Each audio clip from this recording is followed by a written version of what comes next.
El Departamento de Prensa de Radio Universidad de Chile trabaja para mantenerlo informado. Radio Análisis, una transmisión conjunta de las radios que piensan.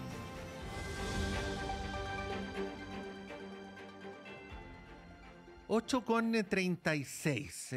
Bueno, el sociólogo Alberto Mayol viene acompañando, probablemente bajo esta figura tan manoseada, pero que es real, la del intelectual público, ¿no?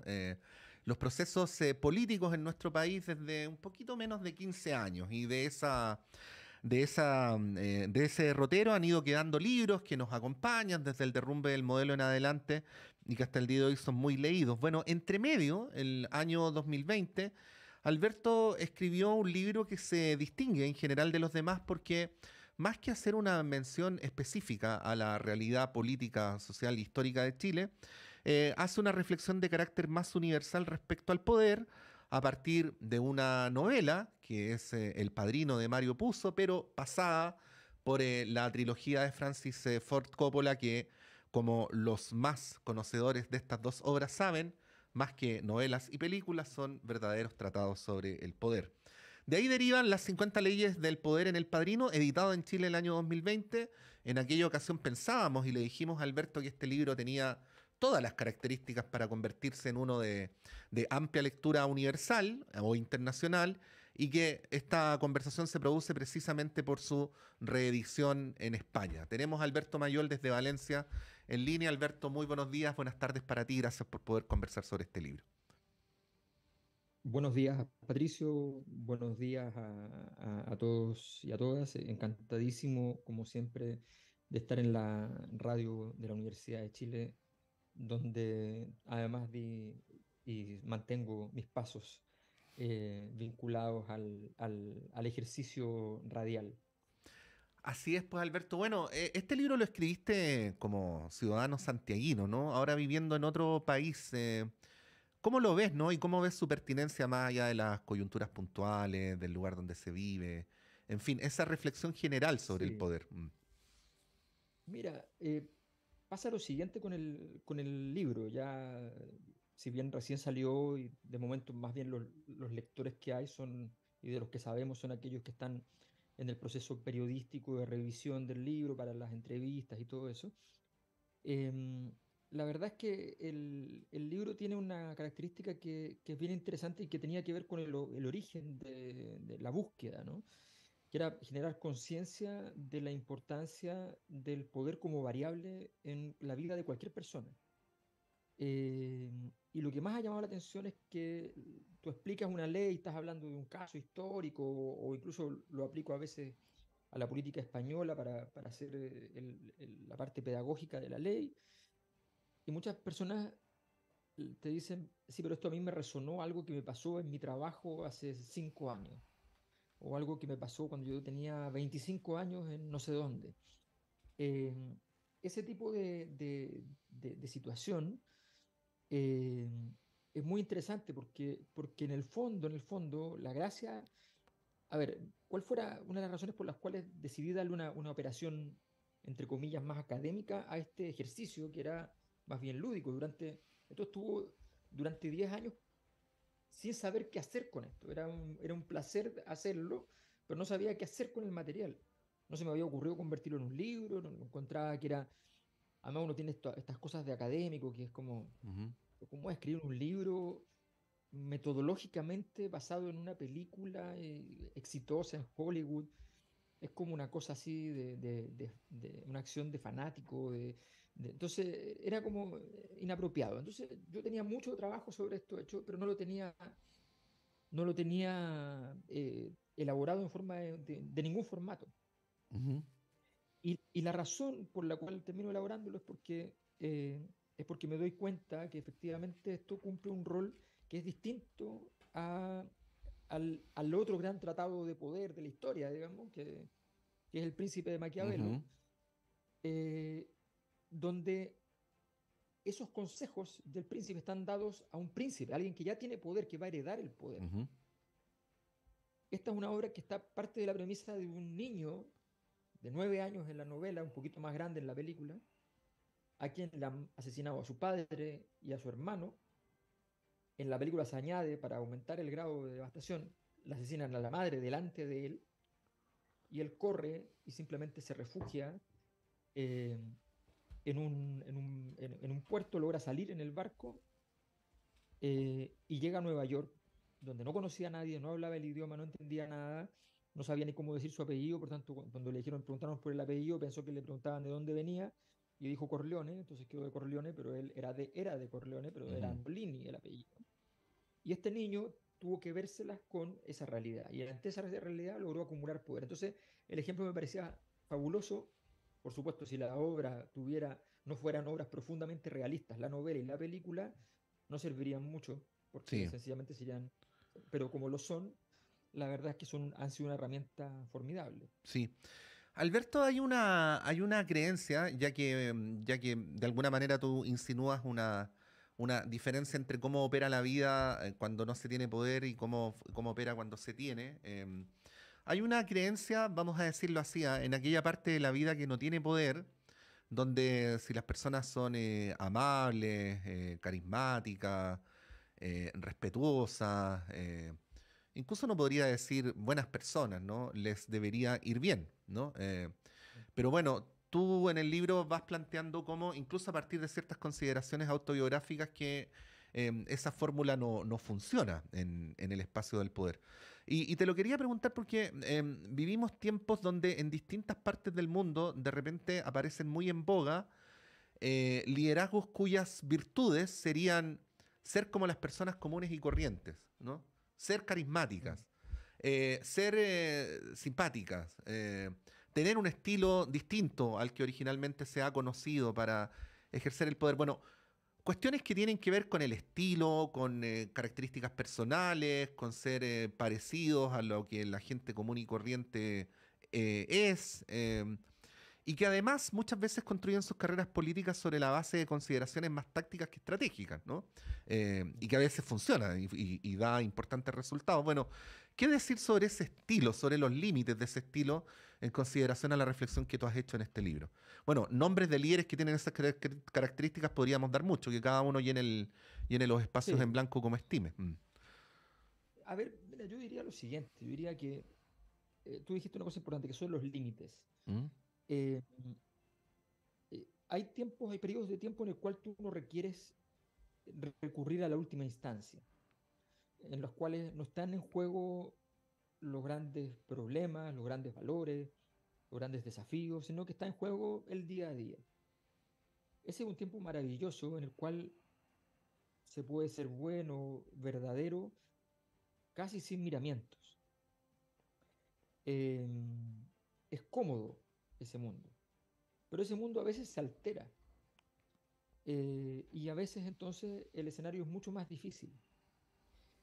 Y lo único que digo en el libro, porque como me dijo un periodista español, me dijo, el, el, la- el pensamiento, la reflexión sobre estas leyes, me dice, te plantea un escenario maquiavélico, amoral, pero se nota que quien lo escribe no es un inmoral. Entonces me dice, ¿cómo concilias eso? Entonces le digo, mira, lo que pasa es que yo no cumplo todas las veces las leyes, Mm. porque no, porque no me parece bien a veces. Pero tengo que saber cuando no la cumplo, porque tengo que saber que en ese momento voy a estar cediendo poder y tengo que asumir las consecuencias que eso implica y conocer las consecuencias que ello implica. Entonces, en el fondo, el ejercicio es ser capaz de entender cuáles son los límites de lo que estoy haciendo. Hay un conjunto de liderazgos en el mundo en el último tiempo que se han hecho muy famosos en Nueva Zelanda, en Finlandia, en Canadá, en Chile, no solo el actual presidente, también Michelle Bachelet, por ejemplo, con un poder mucho más blando, ¿ya? Mucho menos concentrado en las variables tradicionales de la acción política, mucho menos parecido a lo que trabajaría, a lo que haría, aunque sea muy amable, muchas veces un Mujica, un Ujú, Lula, ¿ya? Por poner dos ejemplos. ujú. Eh, bueno, pero, pero eso tiene un límite. cuando el mundo se pone hostil, cuando las estructuras se ponen hostiles, manejarse en esas dimensiones se torna bien complicado y es muy difícil hacerlo sin generar jugadas en las cuales tú aumentes tu capacidad de control, de predicción, tu capacidad de poder. Ese es el gran punto y eso ha sido uno de los problemas grandes de la izquierda, de los progresismos, en el sentido de, esta frase la dijo el presidente Boric, yo quiero salir con menos poder del poder con el que entré. Y esa es una premisa, Eso en tu consideración, es, equivocada. es muy equivocada, Mm. es de alto riesgo, o sea, es de Ujú. alto riesgo. Puede funcionar, pero es de alto riesgo, Ah, porque además no estamos en un momento fácil.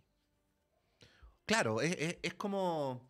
Bueno, es esta idea, por eso insisto, que a las personas que no tienen poder les suena muy bien de que acumular poder está mal y no acumularlo está muy bien, ¿no? Pero las transformaciones no operan así. Precisamente para aterrizar y recordar que estamos conversando con Alberto Mayol a propósito de la reedición del libro 50 leyes del poder en El Padrino en España. Este libro, entiendo, Alberto, que todavía se puede conseguir en las librerías chilenas o que va a llegar con la nueva Sí, reedición, ¿no? no, no, No, no, no. no, no, no, no. La edición chilena, que son iguales en todo ¿Sí? caso, la edición chilena es por Catalonia y está en Chile disponible Que todo la, el rato. que la voy a mostrar Y la en... edición española, Sí. esa, esa. Y la edición española, que es de la editorial ARPA de Barcelona, esa edición está para España y el resto de Latinoamérica, pero no en Chile. Mm. Así es que las ediciones son exactamente iguales, cambia la portada, una tiene la cabeza del caballo, la otra tiene el caballo sin la cabeza. Ah, muy Así bien, que muy bien. Bueno, muy asertiva la cabeza del caballo. Podría haber sido un peaje también, un bautizo, podría haber sido. una, Sí, una, pero una los puerta animales siempre, cerrándose, pero la cabeza del caballo está el muy bien. totemismo siempre es muy, muy interesante. Ya, ¿cómo aplicamos esto, Alberto? ¿Cómo aplicarías la reflexión que haces en el libro a un gobierno que por las razones que sean, ahí más bien la palabra es tuya, evidentemente que hay un consenso transversal, independientemente de si te gusta o no, ha ido reduciendo su horizonte de transformación desde la campaña a día de hoy? Digo, el gobierno chileno, Eh, ¿no? Mm. Sí, por supuesto. Yo creo a ver, yo creo que en general, lo que nos enseñan estas leyes, por ejemplo, el carácter monolítico del grupo que administra el poder. Eso no ha ocurrido en el gobierno. No es monolítico el grupo, suena muy desagradable, pero esa es la razón por la que, a ver, China está ganando la guerra imperial. Y está ganando la guerra imperial con una herramienta que todos pensaban que era una herramienta que no servía para nada ya en el mundo, que es con la batalla comercial. O sea, la batalla de containers contra containers. No la batalla financiera, no la batalla gran política, no, no, la batalla de containers. ¿Ya? Y está ganando una guerra imperial con la potencia más grande de la historia, contra la potencia más grande de la historia, que además tiene de subsuelo la cultura, el centro civilizatorio europeo, que es lo más extenso de nuestra historia política. Pues bien, lo está ganando. ¿Y por qué? Porque, bueno, tiene ventajas comparadas que son muy desagradables desde el punto de vista occidental, pero tiene ventajas comparadas. Tiene un poder monolítico. La estructura del Partido Comunista Chino es totalmente monolítica, Ujú. férrea. Tiene una capacidad de control de las narrativas totales. Porque no acepta otras narrativas. Es una dictadura. Bueno, sí, pero estoy diciendo algo que sencillamente, operacionalmente, tienes que tener en cuenta que es una fortaleza para efectos de la acumulación de poder. Por supuesto, tú puedes cambiar la jugada, cambiar el partido, pero se requiere mucha inteligencia, mucha astucia para lograr llevar la batalla a otros niveles. ¿Esto qué quiere decir? ¿Qué refiere a Chile? Lo que refiere es que en el fondo tú tienes una cierta, eh, una cierta capacidad de controlar tu entorno. Por ejemplo, con las versiones públicas. Todos los anuncios, salvo el del litio, todos los anuncios anteriores del gobierno se filtraron antes. Todos. Ujú. Y por tanto, el repertorio de respuesta del resto del sistema político era conocido el día que se presentaba. En Ya, cambio, cuando se presentó lo del litio, ¿y qué es lo que hace el padrino con el traidor, con el que filtra? Bueno, eso es muy importante. No se puede dejar una tradición sin de pasar una tradición, no se puede. O sea, tú no puedes permitir que sabes que alguien de la policía de investigaciones, de carabineros, filtró y tú no vas a hacer nada. O sea, hubo datos que se filtraron desde carabineros, hubo datos que se filtraron de investigaciones, unos se filtraron al Partido Republicano, otros se filtraron eh, a ex ante, otros datos se filtraron desde Gendarmería respecto a las cárceles de donde están los violadores de derechos humanos. Se filtraron datos por todas partes y no se tomó ninguna medida. Bueno, Alberto, eso sí. evidentemente es un problema. Estamos conversando con Alberto Mayol. Alberto, yo me quedaría mucho más rato conversando contigo, pero entiendo que te tienes que ir luego. Bueno, No, tengo todavía 5 o 7 minutos, ya, tranquilo, perfecto. no hay problema. Para quienes les gustaría que en Chile hubiera transformaciones estructurales, parece quedar demostrado que ganar elecciones no garantiza nada, ¿no? Digo, si uno mira la historia de las últimas décadas, Mm. ¿cómo debería enfrentarse entonces el dilema del poder, digo, para proyectos de transformación de mayor alcance? ¿Mm? Hay varias cosas. Primero, es que los proyectos políticos son proyectos que tienen que tener un alto nivel de consistencia. La consistencia es lógica y la consistencia también es política, o sea, es Mm. el armado político. En segundo lugar, el proyecto tiene que tener un significado claro, transparente y permanente. O sea, tiene que estar claro cuál es el significado. Acabo de terminar la encuesta de la Cosa Nostra que vamos a presentar hoy por la tarde y mañana por la tarde para los que están inscritos en el taller de la Cosa Nostra. Y resulta que en esa encuesta, por ejemplo, adelanto algo, eh, queda muy claro que la discusión, la politización de la discusión respecto a carabineros, hecha en principio desde la izquierda,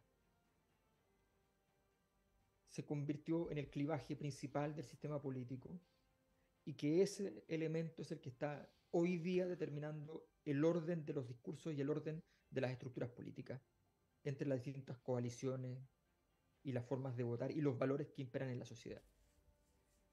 Y claro, tú dijiste, ok, vamos, politizamos este tema, Ujú. ya lo ganaste formalmente, en un momento dijiste, lo ganaste, o sea, los carabineros salían a la calle y la gente les decía cosas feas y no podían ir en el metro ni en el autobús con el uniforme. Había cambiado, ¿no? Pero, pero, ¿dónde estabas tú trabajando, se supone? Tú venías trabajando 10 años en los derechos sociales, venías trabajando en la educación, en las pensiones, en la salud, ¿ya? Y de pronto estabas hablando de seguridad, tú Ajá. estabas hablando de seguridad, criticando, pero hablando de seguridad. Y entonces el mundo giró. Y hoy día hay un cambio de nicho ecológico donde lo que cambió es lo más difícil que puede cambiar. No los votos, que los votos se mueven bastante. No, lo que más difícil que se mueve. Teníamos ahí a Alberto Mayol, vamos a tratar de retomar el contacto con él. Estaba haciendo una reflexión, ¿no?, sobre el dilema del poder, que es lo que está planteado en este libro de las Entonces, 50 leyes de poder en el Padrino. Alberto, retomamos contigo. Estaba rellenando porque te sí, habíamos perdido un poquito. Dale nomás. perdona, sí. No, te decía que básicamente llevamos 10 años en los cuales el ecosistema eh, político, intelectual, giraba en torno a problemas favorables, entre comillas, a la izquierda, el problema de la igualdad, por ejemplo. Y resulta que lo que cambió en estos últimos años tiene que ver estrictamente con una dimensión que estaba última, casi última en términos de los valores dominantes, que había sido históricamente muy importante, pero que ya no lo era, que era el valor del orden. Y ese valor volvió a estar muy alto. Y esa es una derrota muy importante, porque es una derrota más importante que los votos. O sea, los votos tú los puedes ganar, perder.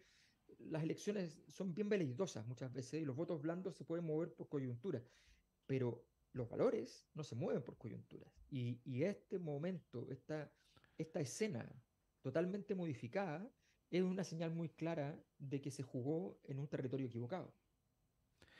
Bueno, el libro, Las 50 leyes de poder en El Padrino, ha sido reeditado en España. De hecho, Alberto en los últimos días ha estado dando entrevistas en algunos medios importantes de ese país. En nuestro país todavía está disponible. Alberto, para cerrar, finalizo con esto, que lo mencionaste en un momento, pero quería volver. En el libro tuyo, tal como en la novela, tal como en la película, se plantea que es muy importante, y lo mencionabas a propósito de las filtraciones, que la toma de decisiones se dé en un espacio de privacidad, ¿no? Esto contrasta con un cierto pensamiento políticamente correcto de que el ejercicio del poder debe ser súper transparente, ¿no? Pero bueno, quería preguntarte ahí cómo, ya lo mencionaste, pero si podrías para finalizar desarrollar más ese punto en relación a un gobierno que tiene permanentes filtraciones, en donde por ejemplo se ha dicho medio en broma, medio en serio, que uno se entera primero de las grandes decisiones por la tercera que a través de los comunicados oficiales. Pero bueno, más allá de su ironía, de alguna manera refleja un problema real, ¿no? Que está instalado en Palacio.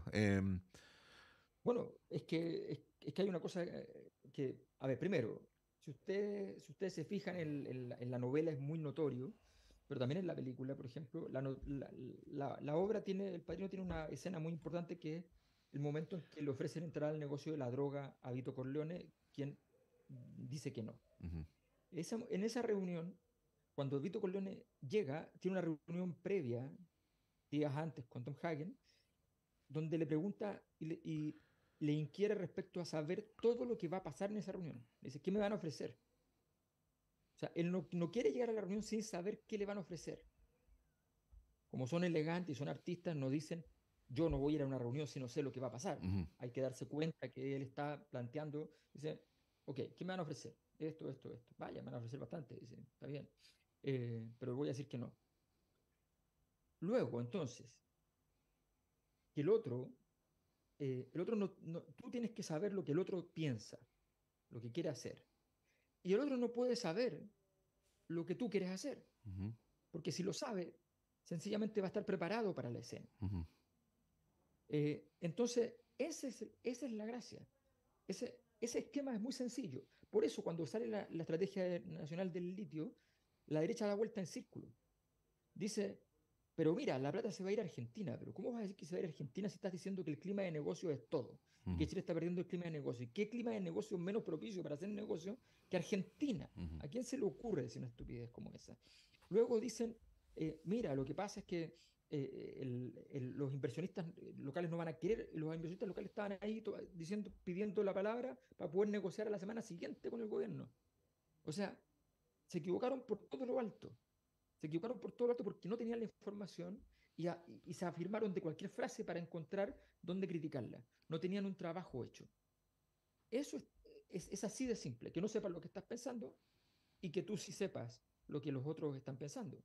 Ese es el desafío en gran medida de la política, el desafío de la inteligencia, el trabajo de inteligencia, el desafío de poder leer más allá de lo que aparece en la noticia, aunque lo leas en la noticia. Ese es el desafío de los sistemas políticos y de los grandes líderes políticos, por supuesto. Alberto Mayol, las 50 leyes de poder en El Padrino. Si no lo han leído, léanlo, lo recomiendo muy altamente. Muchas gracias por esta conversación y que tengas un buen fin de semana. Muchas gracias, Patricio, y muchísimas gracias a la radio de la Universidad de Chile, como siempre. Un abrazo. Un abrazo, Alberto. 9:01, breve alto y continuamos en Radio Análisis. Aguas Trayo